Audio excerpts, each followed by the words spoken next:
So I asked the Patreon, and at even the $1 tier, the cheapest tier, you get a voice in this week's lore. So join the Patreon if you'd like to be a part of that, or the Discord. I might throw it to them every now and again, or leave it in a YouTube comment. If I have a hard week and just need someone to yell something at me, I might just pick one of those. But this week's lore, coming to us by way of the Patreon, is Bright's Brotherhood from Fallout New Vegas. A religious cult in the Mojave in the year 2281, a small cult of ghouls and one human by the name of Chris Haverson. Deep in the recesses of the Repcon testing site is a small group of ghouls that worship a strange, glowing man. A man by the name of Jason Bright, a very charismatic fella. He's a glowing one that never turned. I remember the first time I met Jason Bright, for the quest Fly Away With Me, you get sent to the Repcon testing site from Manny Vargas. He says, I need you to go do that, and I can give you all the information you need about a man in a checkered suit, playing the courier.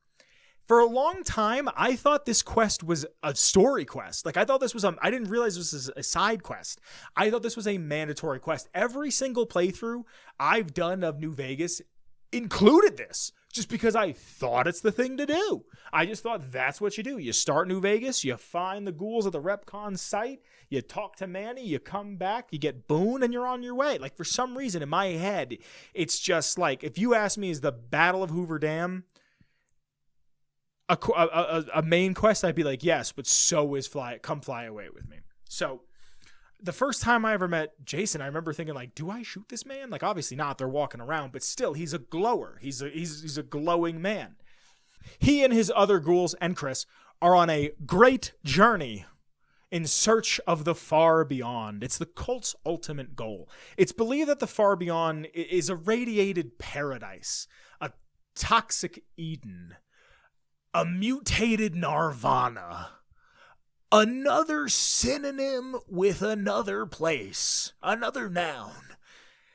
It's a place where they feel that they could be free and they can have free range and they can kind of do whatever they want and need to do and survive as people, all while worshiping Jason Bright. Jason Bright is one of the best kind of cult leaders, if you ask me. He's not the cult leader who's like, I am God. He's like, I'm the only one who can talk to him directly. Like, I have the man's, like, his P.O. box memorized. And if you have something that you want to know, you got to come to me, and I will be able to ask for you. He's not so much David Koresh as he is Marshall Applewhite, but he's also not so much Manson. He's fun, man. He's different in the Wasteland, but it's something that you see throughout history, especially in this fictional universe. You get to see him do something that's been perpetrated for hundreds of years, even before the bombs drop. And he sees all of these things. He has visions of this irradiated paradise, of this far beyond. Prior to 2279, through dialogue, it's never divulged where the cult comes from, where Bright's Brotherhood comes from, but they are an established group fully by this time, and sometime during 2279, Chris Haverson comes to the Repcon facility and genuinely thinks that he is a ghoul. When you meet him for the first time, he's the first person you meet, and he's on the intercom as you go through the Repcon test site, and he goes, "Where do you think you're going, smooth skin?" And then you open the door and he's like, "I don't like your type. You're kind." And you're just like, "Bro, you're a smoothman. Like, you're a human." And he's like, "No, I'm not. I'm a ghoul. I've been a ghoul since this long, and I'm part of Bright's Brotherhood, and I'm one of his anointed." Which I'll get a little more into where his status is in the group in a bit. But even after much deliberation, Jason Bright could never make Chris Haverson come to terms with the fact that he is a human. He is a full-on human man and not irradiated, not skin falling off of him. He is not a ghoul. Now, Through dialogue, Bright can tell you that Chris Haversham cannot join them on the rockets that the RepCon test site is using to fly out of there. Now, let me explain a little bit from here. You meet Jason and he tells you, I'm in the biggest pickle I could be in. Beneath me are demons. Beneath me are atrocities from another world. And these rockets here can get me to the far beyond. But I have a few problems. One, my head engineer thinks he's a ghoul and is not. Secondly, I can't get these things to operate for 2 reasons. One of them being the demons that are below in the basement, and I'm just plumb out of rocket fuel. Now, because there are 2 humans helping out, Jason thinks that this is the will of the creator. And in like a weird type of irony, the 2 humans being Chris Haversham and the courier, the player character. One of their major problems, Bright's Brotherhood, comes from the basement of the test facility. A basement filled with large hulking masses that always seem to be just out of sight. Bright's Brotherhood refers to them, like I said previously, as demons. These demons are Nightkin, and the Nightkin believe that Bright's Brotherhood in the RepCon testing facility believe that Bright's Brotherhood is sitting on an unbelievably large cache of Stealth Boys. And if you know, they are addicted. The Nightkin are addicted to Stealth Boys, and it further triggers their own schizophrenia, but they need it to survive. Bright's Brotherhood then realizes that they're no longer safe, and they kind of have to speed up the process. This is where the plan to use the old RepCon test site rockets comes in. They got close one time prior, but Nightkin advanced further into the building and totally stopped them from taking off. The courier can choose to find the rocket fuel and or dispose of these demons, but like I said, there's no room for Chris Haversham on the rockets because the creator, Jason Bright's visions of the creator, are telling him that he cannot come on this journey with them. They're mass exodus, like Moses leaving Egypt. They cannot take Chris Haversham with them.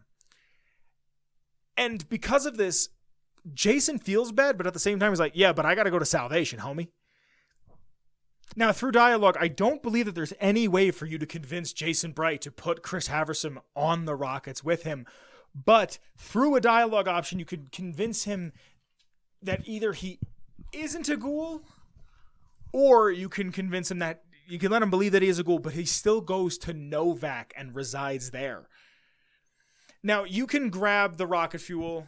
You can get them. You have to go to there's a couple places you can get it. I don't want to ruin the quest entirely if you're not familiar with it. But again, I'm surprised no one has. If you find the rocket fuel, you can fill it up and you can send them on their way. You also have to get rid of the Nightkin. But some of the fates of this quest, if you do not interact with them, that there is no mention at the end of the game, but the Ferals from the RepCon site will destroy Novak after Legion attacks Novak, because the ghouls in Bright's Brotherhood never rounded them back up and kind of helped them on this great journey. If the courier sends them on the rockets, they will leave NCR and never be heard from again. They're most likely dead. These rockets went up and came right back down. And if the courier helps them on their great journey and then chooses Legion, they will help evacuate Novak, saving most citizens. So in one timeline, they're alive. In one timeline, they come back. In one timeline, they make it work. The courier could kill Jason Bright and or sabotage the rockets, and the radiation will leak out from the abandoned facility and pollute Novak. Now, I get all of my lore off of fallout.fandom.com, the Dukepedia, if you will. And I'd like to just reference the wiki real quick, just from the notes of the Bright's Brotherhood page on the Fallout wiki, one that always makes me laugh. After completing Come Fly Away With Me by helping fix the rockets, a Radio New Vegas news segment will feature an interview with Nobark Noonan, who witnessed the rocket launch and correctly states that they were piloted by a religious ghouls seeking a better home. Mr. New Vegas introduces the event as an unverifiable claim by a local crackpot. Jason Bright was named first when the developers designed the cult, and then the cult was named after him. Neato. That's all I really have on Bright's Brotherhood. A cult, man. A good old-fashioned cult. Someone who believes in something and is willing to kill everybody in his way because they are such a narcissist. Love me a good cult. But that, my friends, is this week's lore.